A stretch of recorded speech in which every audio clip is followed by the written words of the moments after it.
ఆకాశమును భూమిని సృష్టించిన సర్వశక్తుడైన దేవా, నీవే మా దాగు స్థలమై ఉన్నావు, మా దాగు స్థలమై ఉన్నావు.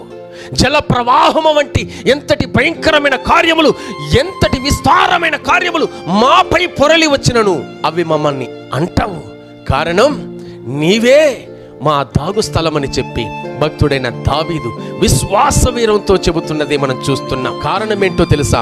భక్తి గల వారు నిన్ను ప్రార్థన చేయదురు, నిన్ను ప్రార్థన చేసేవారు విస్తారమైన జల ప్రవాహం వచ్చినను అవి వారిని అంటూ అని చెప్పి భక్తుడైన దావీదు అంటున్నాడు. అంటే ఈ యొక్క వాక్యం యొక్క భావం ఏంటి?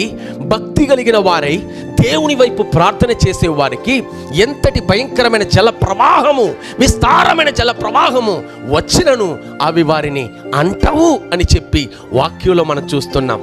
అంతేకాదు విశ్వాస వీరుడైన దావీదు అంటున్నాడు, నా దాగు స్థలం నీవు తండ్రి. నా ప్రియ సహోదరి సహోదరుడా, భక్తుడైన దావీదు యొక్క జీవితంలో ఇంత అంత సమస్యలు కాదు. అతని జీవితమే సమస్యలతో ప్రారంభమైంది, సమస్యలతోనే ముగించబడింది. ఎక్కడ చూసినా శత్రువులు అతన్ని వెంటాడి వెంటాడి వెంటాడి వేటాడారు. విచిత్రం ఏంటో తెలుసా? ఓ ప్రక్క సౌల్ రాజు అతన్ని ఏ విధంగా ఆయన చంపాలని చెప్పి పలు రకాలుగా ప్రయత్నించి పలు రకాలుగా అతన్ని చంపడానికి ప్రయత్నిస్తూ ఉన్నాడు. మరో ప్రక్క సొంత కుమారుడైన అబ్షాలోము కూడా దావీదును చంపడానికి ప్రయత్నించాడు. ఇటువంటి భయంకరమైన శత్రువు లాంటి ఇటువంటి కార్యములు అతనికి జల ప్రవాహము వలె అతనికి ఎదురుగా వస్తూ ఉన్నా, ఇన్ని సమస్యలు ఉన్నా, ఇటువంటి పోరాటములు కళ్ళ ఎదుట ఉన్నా భక్తుడైన దావీదు అంటాడు, ఎంతటి భయంకరమైన కార్యములు నా మీదకి ఎదురుగా వచ్చినను అవి నన్ను అంటవు, అవి నన్ను ఏమి చేయలేవు. కారణం నా దాగు స్థలం నా దేవుడు, నా దాగు స్థలం నీవే అని చెప్పి భక్తుడైన దావీదు ధైర్యముగా విశ్వాసముతో దేవుని వైపు చూస్తూ ఉన్నాడు.